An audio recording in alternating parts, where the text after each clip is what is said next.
ഇന്ന് ഞാൻ എത്തിയിരിക്കുന്നത് ഒരു അടിപൊളി ചക്കക്കുരു മസാലയുടെ റെസിപ്പിയായിട്ടാണ്.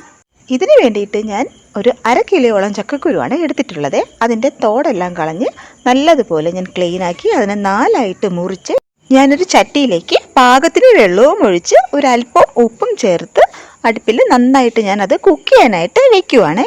ഇനി നമുക്കിതിനുള്ള മസാല തയ്യാറാക്കാം. അതിനായിട്ട് ഞാൻ 2 മീഡിയം സൈസിലുള്ള സവാള ഞാൻ അതിൻ്റെ തോലെല്ലാം കളഞ്ഞ് ഇതുപോലെ നീളത്തിന് ഞാൻ അരിഞ്ഞെടുക്കുന്നുണ്ട്. തീരെ കനം കുറഞ്ഞ് അരിയാൻ പാടില്ല, ഒരല്പം കനത്തിൽ തന്നെ വേണം ഇത് അരിഞ്ഞെടുക്കാനായിട്ട്. ഇങ്ങനെ അരിഞ്ഞെടുത്ത സവാളയുടെ ഇതളുകളൊക്കെ ഉണ്ടല്ലോ, നമുക്ക് കൈ കൊണ്ട് ഇളക്കി ഇട്ട് കഴിഞ്ഞാൽ അത് പെട്ടെന്നൊന്ന് വഴണ്ട് കിട്ടും.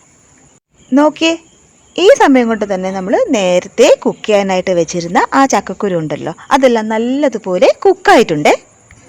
ഇനി നമുക്ക് ഒരു പാൻ അടുപ്പിലേക്ക് വെച്ച് അത് ചൂടായതിനു ശേഷം വെളിച്ചെണ്ണ ഒഴിച്ച് നമുക്ക് കടുകെല്ലാം ഇട്ട് അതിനുശേഷം കുറച്ച് വറ്റൽമുളകിട്ട് കറിവേപ്പില ഇട്ടതിന് ശേഷം ഈ നീളത്തിൽ നമ്മൾ അരിഞ്ഞു വെച്ചിരിക്കുന്ന ഈ സവാള ഉണ്ടല്ലോ അതുകൂടി നമുക്കതിലോട്ട് ചേർത്ത് കൊടുത്ത് മെല്ലെ ഒന്ന് അത് ഇളക്കി കൊടുക്കാം.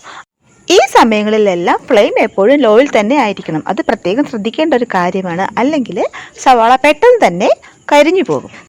ഇനി നമുക്ക് ഇതിനാവശ്യത്തിനുള്ള ഉപ്പും ഒരല്പം മഞ്ഞൾപ്പൊടിയും ചേർത്ത് വീണ്ടും നല്ലതുപോലെ ഇളക്കിയതിന് ശേഷം നമുക്കൊരു 2 മിനിറ്റോളം നമുക്കൊരു മൂടി കൊണ്ട് നമുക്കിത് അടച്ചു വയ്ക്കാം.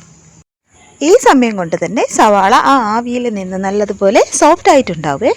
ഞാൻ ഇതിലേക്ക് ചേർക്കുന്ന മസാലയുടെ അളവും കാര്യങ്ങളും എല്ലാം ഞാൻ ടാഗ് ചെയ്തേക്കാവേ.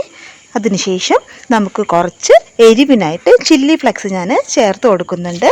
പിന്നീട് നമുക്ക് കുറച്ച് ഗരം മസാല കൂടി ഞാൻ ചേർത്ത് കൊടുക്കുന്നുണ്ട്. പിന്നെ ആവശ്യത്തിന് ഉപ്പ് കൂടി നമ്മൾ ചേർത്ത് വീണ്ടും നല്ലതുപോലെ ഇതെല്ലാം കൂടെ ചേർത്ത് ഒന്ന് ഇളക്കി യോജിപ്പിച്ച് കൊടുക്കുവാണേ. അതിനുശേഷം ആ വേവിച്ച് വെച്ചിരിക്കുന്ന ആ ചക്കക്കുരു കൂടി നമുക്ക് ഇതിലോട്ട് നമുക്ക് കുറേശ്ശെ നമുക്ക് ഇട്ട് കൊടുക്കാവേ. എൻ്റെ ചാനൽ സ്ഥിരമായി കാണുന്നവരാരെങ്കിലും ഉണ്ടെങ്കിൽ ഒന്ന് സബ്സ്ക്രൈബ് ചെയ്തേക്കണേ. അതുപോലെ ലൈക്ക് ചെയ്യുകയും കമൻറ്റ് ചെയ്യുകയും കൂടി വേണം കേട്ടോ. വീണ്ടും 2 മിനിറ്റ് നമുക്കൊരു മൂടി കൊണ്ട് അടച്ചു കൊടുക്കാവേ.